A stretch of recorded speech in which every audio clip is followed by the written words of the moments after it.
Awesome.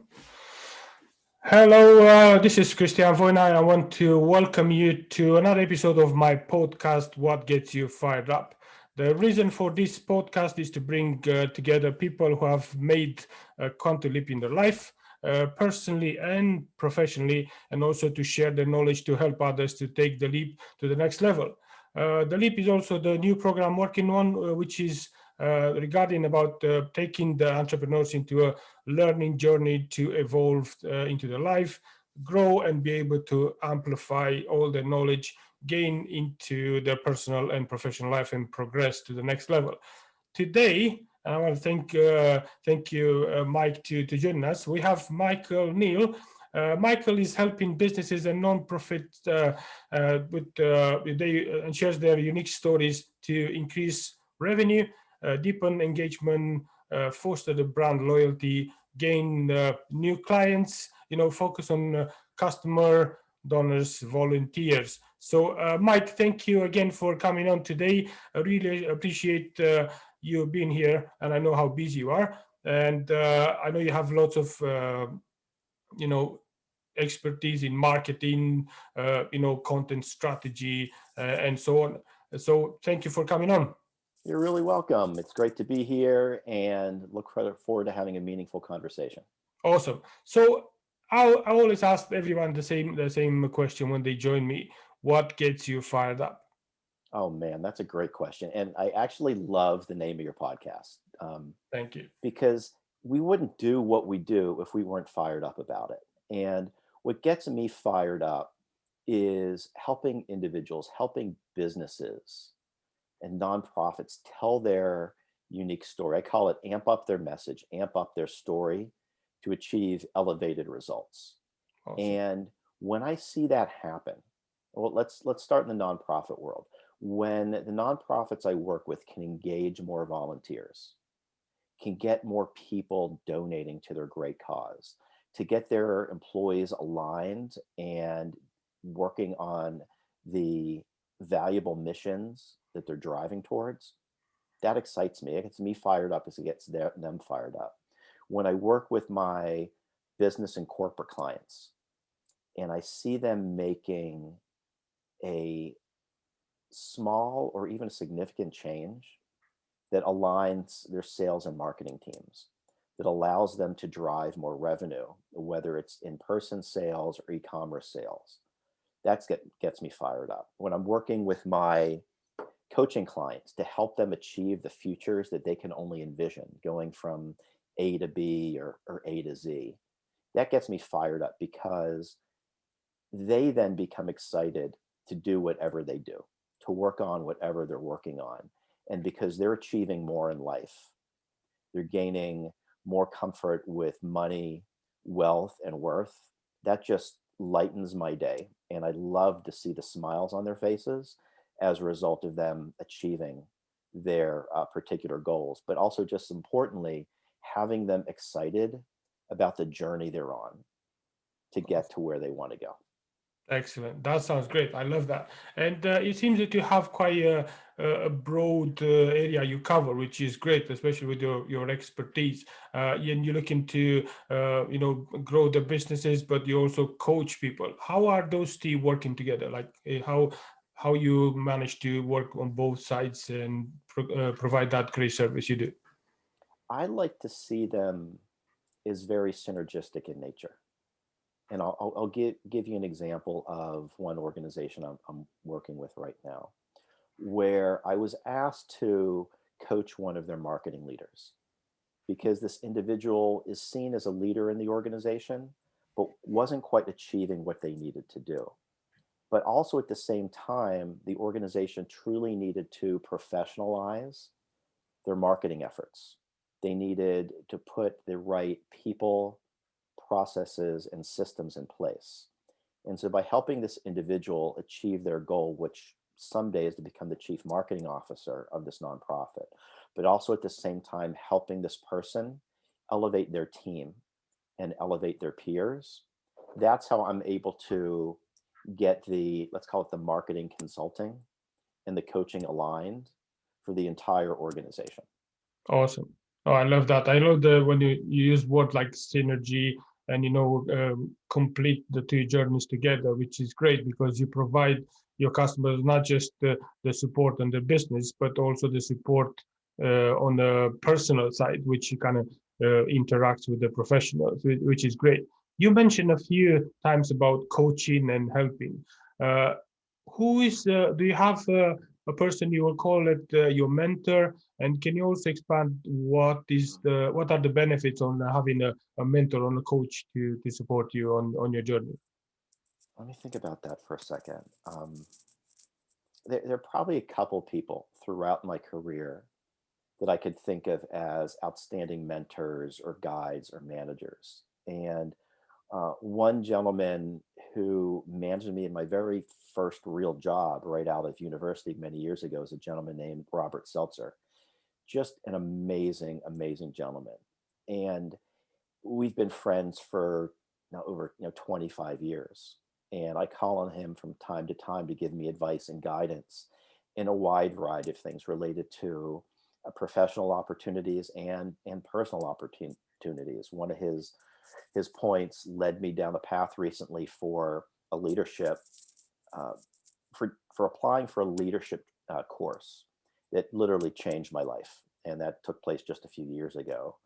And one of the things that I call him Bob taught me is speak from the heart. You mentioned it in the first part of the conversation, is having authentic conversation, having authentic relationship. Yes. And he taught me very early on how to do that. Another person who was a mentor and a fantastic manager is a woman named Karen Walsh. And I worked with her for a number of years when I was at Merrill Lynch. And she didn't pull any punches. She really honed my business skills, my communication skills, and my networking skills. She's the type of person that, if you have something stuck between your teeth, Okay. she'll tell you have something stuck between your teeth. But she did things far more miraculous and impactful than that. And she really led me down the path on communicating simply. Get rid of the complex language, get rid of all the uh, sea of black text on a PowerPoint slide, and put three shapes there to convey the image. Get rid of 10 slides, make it one slide. Say things in one sentence that a fifth grader can understand rather than trying to impress a PhD. And she was absolutely fantastic in helping me get to this point in my career. Awesome. So would you say that it's very important to have somebody uh, to coach you, to direct you to the right in the right way, especially when you feel that you're not fully convinced that what you're doing is the best for you personally and professionally? You're right, Christian. You need to surround yourself with people who are going to make you better. And as a result, you have the opportunity to make them better through that relationship. I know both of us pride ourselves on, coaching others, but the most important thing about being a coach is making sure that you're comfortable being coached yourself.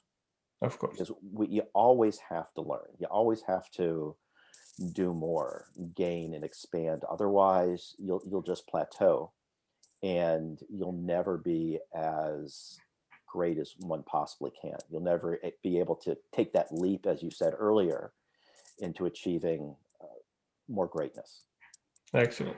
Would you consider yourself that you do something different than others, or are you different in your approach than other people on the field? As someone who does, as I like to say, marketing consulting or marketing coaching, there are many, many people and agencies and organizations that do what I do. What makes my clients work with me is, being authentic, building a relationship, speaking simply. And what I pride myself on doing is helping them tell their own unique story, amping that up, making sure everybody is aligned on what that story is. And when that happens, and making it clear and distinct, describing the benefits versus the features, describing the joy versus the struggle, people achieve those elevated results. And that's what I believe makes me stand out more so than others. I had a conversation with a gentleman yesterday. We were doing some coaching work back and forth.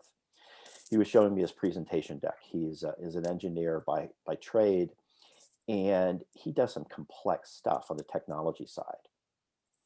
Everything from AI to machine learning to deep learning to process improvement, a lot of technical language and jargon that the typical chief technology officer, chief information officer know by heart. They eat that stuff up. Yeah. And I asked him, who hires you? Who makes the decision? He says 50 to 60% of the time, it's the CTO and the CIO. The rest of the time, maybe it's the head of finance, the head of HR, the chief operations officer. I asked him the question, when you talk about machine learning and AI and deep learning and process improvement and data warehousing, do they know what you're talking about? And he said, no, I got to spend time describing it. And I said, what you need to do is right size that, as a wonderful consultant, David Fields, talks about in his literature. Because if you make it easy for them to understand the benefits of why they should work with you, saving hours a year, reducing expenses, streamlining, improving processes, they can get behind that and let the techie people understand the jargon. That way, you're making it easy for the technical people to champion you, and you're making it dead easy for the other people to understand why they should work with you. So that's just an example of what we went through yesterday in about 20 minutes of reviewing his pitch information to make it easier, simpler, and to get more people behind him and hopefully generate more business. Awesome. No, I love that. And what I gathered from that overall was you, and you said it yourself, you generate elevated results, which is, it's amazing, because if everybody who's touching you and is getting in contact with you, and you allow them to feel elevated after they had contact with you, it shows the impact you actually made on those people and their businesses. And you have lots of knowledge, and you just to have this conversation with you shows even more how much knowledge you have and how much you can share, and you're able to learn other people. What would be one advice to give to somebody who wanted to start as an entrepreneur, do their own business right now, especially with current situation? What would be your one and good advice? Would you say, like, make sure you do this? The one piece of advice, regardless of what the business is, of what the entrepreneurial venture is talk about it. Share it with your family, your friends, your relatives, and see if they understand what you're talking about. That's a good. Because if they don't understand what you're talking about, you're going to be spinning your wheels trying to explain it to people who are outside of your comfort zone. That's good. And see, I use, sorry, you go. I was going to say, and once you get that story down, things are going to grow from there. And it also allows you, as the budding entrepreneur, to build that future for yourself. Because if you can convey that story clearly and effectively and share that vision with others, that future is more likely than not to become the reality that you desire. Awesome. No, I love that. And what I gathered from what you said were like a few things, surround yourself with the right people, be clear, and have the right vision, which is like, the keys to success. And I always encourage the people working with me and my team, especially when they are at the beginning, they're ready to take that leap and go into the unknown, if you want to call it that way. I ask them, make sure you look around you, see what are the closest 5 to 10 people around you. Make sure you share that message with them, see what they think, because they're going to tell exactly what they think because they are close to you. They're not going to sugarcoat it if you have the right people next to you, obviously. But, it's going to give you that idea and the understanding where you are and what you do. Like for instance, we both work in real estate and coaching, and I ask the people working with me in real estate, for instance, I say, go and ask 5 people around you, what do they think that they know about you, and what they think that you do, like in your work. What are the services you offer? And if those people are not able to pinpoint every single aspect of your business, that means you're doing something wrong. You need to go there, everybody, like your mom, your dad, your friends, family, closest ones. They need to know everything because they're going to be your advocates. They're going to share your stories. They're going to share your post if you're active on social media, and then they're going to tell others. And that's that I would say. I just go always just make sure you get on that stage. What do you think? Is that something you apply on your side? I think it's absolutely brilliant. And if your mom, your grandmom can't describe what you do, then who really can? Yeah, that's true. If they can talk about it to their friends when they're sitting around the card table having a tea or a coffee or going for a walk, that means anybody can do it. Yeah, do it. The clear, like you said, the clearer you are on your presentation, your message, the easiest it's going to be for you to actually speak about it and present it to people that don't know you or your product, which is great. And think about real estate. It runs the gamut from the simple to the complex. And the fact that the members of your team have been trained to build those relationships, have those authentic and meaningful conversations, that's just a testament to the success that you and your team have been doing, Christian. So that's absolutely wonderful that you make that a part of your culture. Yeah, no, I'm trying all the time to, like you said earlier, to elevate all the people around me, because I want to have everybody left with a feeling of increase after I leave. And speaking of that, actually, I just got a message, which actually, to be honest, I'm not very one of those like soapy crybaby stuff. I'm trying to become like a strong individual. But one of my dear friends, which I met only. To be fair, only a few months ago, but the connection was so strong that I can call them like my dear friends now. She asked me to join her on a podcast like this one on Sunday. But what she said, she put it in a message when we were chatting back and forth earlier. She said that the thing you help my husband with scheduling his life, he actually because he's done that, you saved his life, because the guy, he's a veteran, so he's coming with the PTSD and all that. And I was like, it just melted my heart. I was like, Yeah. did I did that? And then my reply was, it wasn't me who's done it. He's done it because I was only there at the right time with the right place. But it was all his doing. So he needs to thank himself first.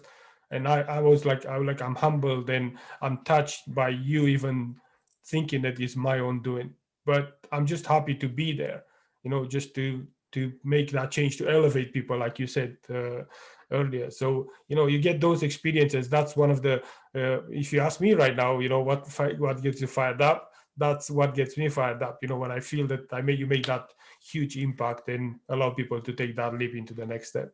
That's such a great story. I mean, you really were that spark through that conversation in order to bring more light into the world. I mean, Exactly, yeah. you lit up their family. And if all of us, whether we're doing it on a professional basis, a personal basis, for companies, for nonprofits, for our families, our friends, if we bring more light into the world, if we cause people to shine, if we cause them to become fired up themselves, think about what's going to happen globally, Yeah, or that even would just be think what's great. going to, or even just going to think what's going to happen locally within your own apartment, within your own home, within your own congregation, within your own company. If we can bring more lights and get more people to get fired up, um, nothing's going to stop us. That's exactly it. And you see, we all have ups and downs, and you can see like people go in there, like, trying to save the world and save people's lives for different reasons. And we all have, like, the failures and big wins. What will be, from your point of view, to say this is my biggest failure, or something that I would have loved to done something differently, and what did you learn from it? Hmm. It's an interesting way you put it. I don't love the question oftentimes say, what's your biggest failure? Because some failures are big at the time and other failures are small, but they're just failures. And I believe we have to learn from all of them. Otherwise, we're not going to progress. But one comes to mind when I was working at a wealth management organization that developed alternative investments. I was the third employee there responsible for digital marketing strategy and communications. And I was given a project to revamp the entire web experience. And it was a hard fought battle. Number one, signing the agency and getting people behind it. And when it reached an inflection point of where we needed to be, people hated the work I did. Didn't look good. It was structured poorly. And what I came to recognize is that I didn't involve as many people as I should have. I didn't bring the team together. I had everything rest on my shoulders. I didn't confide in people. And it showed. My ego of having done it in the past got in the way of creating an outstanding project and product. So I had to revamp. I pulled more people in. I got more people involved. And as a result, we developed an unbelievable web presence that we all could be proud of. And we won industry awards as a result. The best new websites in financial services, best engagement in financial services. And that's because I was able to take a step back, eat humble pie, recognize that failure that got me to this point, and declare it and say, this is what we need to do in order to move forward. And as a result, we had a wonderful result for the organization. Awesome. No, I agree, and I love the way you said this. There is a kind of hard question because it's not a failure, and I kind of believe the same thing. The reason I put as the biggest failure is because people see failure in a different ways. Some people see it as a failure. So some people they see themselves as a failure. When you just fail a test. It's not you are a failure, you just fail the test. You can always pass the test. And the life is the same thing. You fail in certain areas, but maybe that's not the way you're supposed to go. So that's like a learning curve. You need to shift your focus into something else. And it's always I think the key point in life is when you stop you know going towards something that you want to, when the life is telling you go somewhere else. So like listen to yourself. It's all like that. Listen to your gut, the sixth sense you have. And it's always at the beginning or of any journey, it's that you wished you had known something. If we'd have thought about when you start your career, what would be one thing that you wished you would have known then before you started your career? Ask for help. That's a good one. Ask for help. Um, Help within your organization, within your family, within your friends, your relatives. People want to be there for you. And most are uncomfortable doing that I found throughout my career. And the people that have succeeded the most, in my mind, are those that foster camaraderie, that raise their hand. Hey, can you give me some advice? Can you read this? Can you assist with this? Can you introduce me to? I need to be connected to the following. Where can I get assistance? Where can I get help? Who can provide um, something that I don't have? Had I known that early on, I would have been far better prepared in any role I played in any organization. And I tell the same kind of thing to my kids. And That's awesome. going back to the thing we just talked about, failure. When they come downstairs and tell me, Dad, I feel awful. I failed a test. They've got tears in their eyes.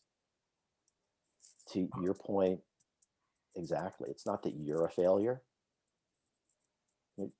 you got some questions wrong. What did we learn from this? What are we going to do next time? How are we going to move forward? And if you don't know the answers, you don't know what needed to happen, who can you turn to for help? Have you asked your teacher? And they said, no. I said, that my daughter's taking a makeup test this afternoon because most of her class failed. I said, did you ask your teacher? And she said, yes. I was so proud of her. And she spent extra time after school virtually working through some problems because she reached out and asked her teacher for help. Awesome. It's so hard to understand, and to actually, it's easy to notice how many people are just afraid to ask for help, because they are afraid of what that person is going to think. They're afraid of if they're going to be judged, what the answer they're going to get, or just afraid to put themselves out there. So yeah, I love the fact that even you refer back to your daughter. Just she managed to say, yeah, look, I raise my hand, I need help with this. Because it not just saves you time, it saves you from going to a process where you can, well, in a way, it's good sometimes to ask for help, but sometimes it's good just to allow yourself to give it like a few steps before you realize, look, it's better just to go for for some help, because it develops you as a problem solver. But then it makes you understand that sometimes if you don't have enough knowledge, look at the best person next to you. Like, in your daughter's case, just go to her teacher and say, look, I need help with this course, because otherwise I'm going to look like, I don't know, Pinocchio, or like a Joker in the movie, because Right. the makeup thing is different from what you're supposed to do. So that's Now, yeah, you've done many exciting things throughout your career. You've got your real estate business. Um, you're building these new coaching ventures. You're involved with global movements, and you've been an athlete and done some incredible athletic things and overcome some hurdles. Where have you turned to for help or guidance to get you from a point of struggle to a point of clarity or success? That's a good question, because I'm the worst on asking for help, because I like to do things. Well, I liked. I'm speaking in the past, because now I'm asking every time I need. But I think like you mentioned, ego a few times earlier.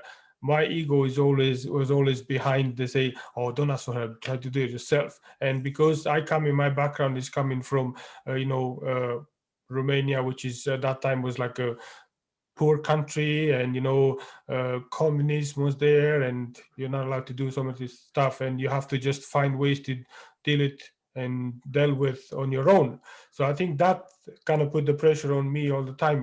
You need to find the solution yourself. You can't rely on people, you can't speak to people, because you can't trust, because of the environment you're brought into. But I always ask to the people I've seen as, like my mentors, because the mentor doesn't have to be somebody who calls himself mentor. It can be your dad, your mom, your grandfather. It can be your best friend sometimes. So I think for the first time I realized that it's always good to ask for somebody for clarity was my mom. My grandfather, my late grandfather, he was somebody I always spoke to, and I had, to be honest, even recently, just talking with my daughter helped, because some kids are like, they're like an open book. They have no problem to tell you what they think, and you just ask her, look, I've done this, and they ask you, what did you do? And you just tell them, and they were like, oh, but why did you not do this?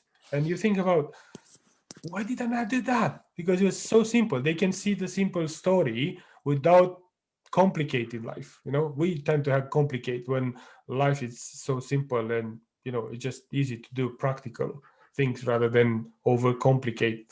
And yeah, so I think that's what I do. Right now, I just ask for everyone. Like, for instance, the reason I asked you to join me today on this podcast was because I think just by sharing the knowledge of what you've done and the way you work will help me, and you sharing your knowledge and what you've done will help you in the same time.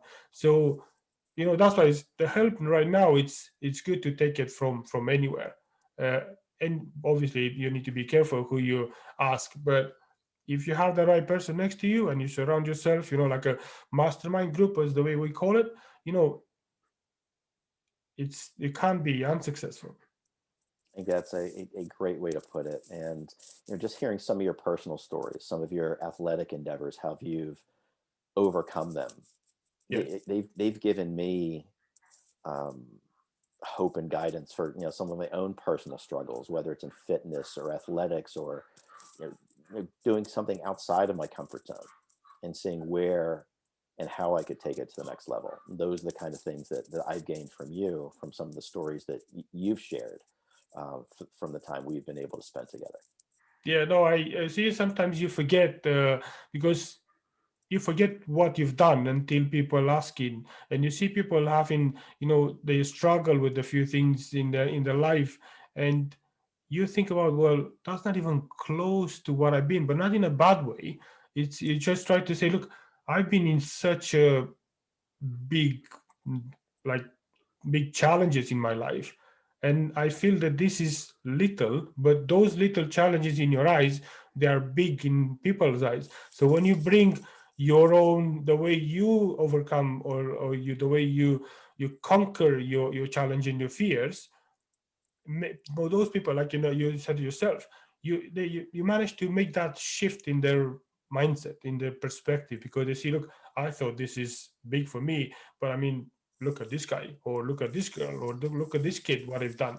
And you see people, like kids like 5 6 years old, talking, speaking 5 6 languages, and you're like, I only speak one or two, or barely any, and you think, oh, I can't, like, for instance, people say, I can't do this because uh, I'm skinny, or I'm overweight, or whatever.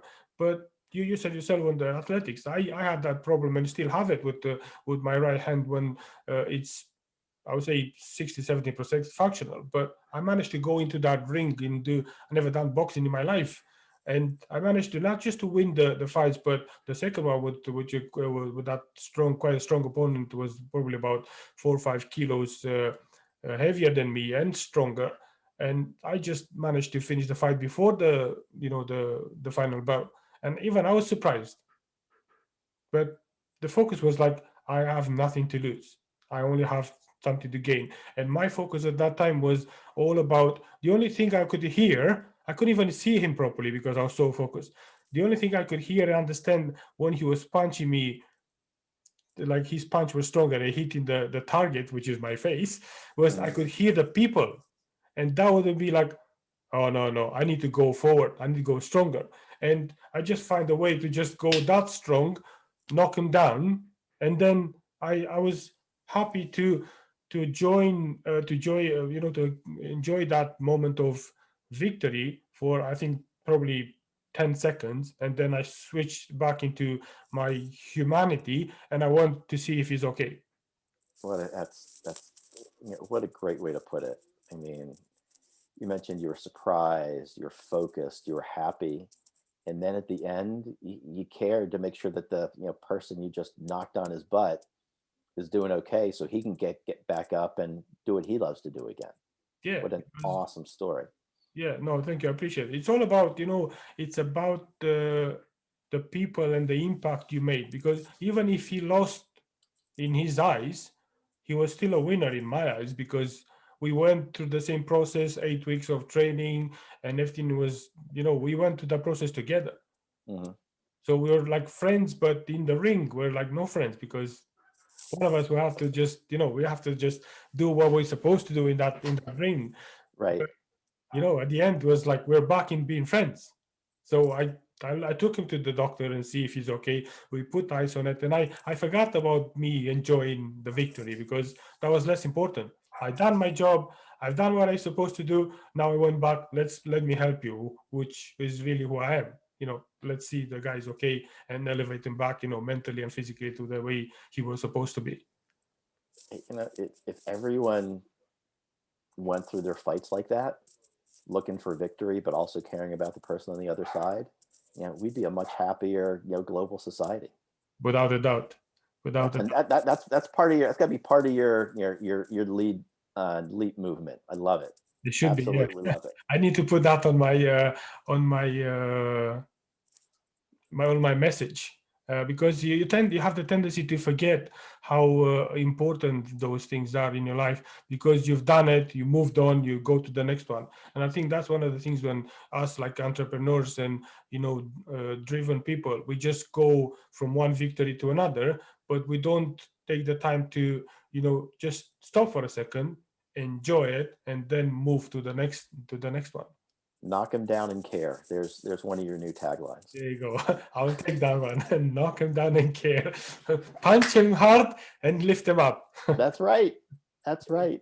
Awesome. Look, Mike, I love what the discussion we had, and I want to thank you again for coming on to the podcast today. And I would love to do this again in the near future, just to share more about your journey and my journey and how we work together. So I just want to thank you again for your time, and to just say welcome again. And I hope I'll see you again soon to the podcast, which is what gets you fired up. And I wish you all the best. And I'm sure we're going to see you in a few hours. That's great. Well, I'm leaving this call fired up. It's been great having this discussion, and look forward to continuing the conversation with you in the future, where we can share more of our success stories, more of our failures, and ways that we've helped people leap and amplify and elevate. So thanks again, Christian. Really appreciate it. No, thank you very much, Mike. I'll speak to you soon. Be well. Good.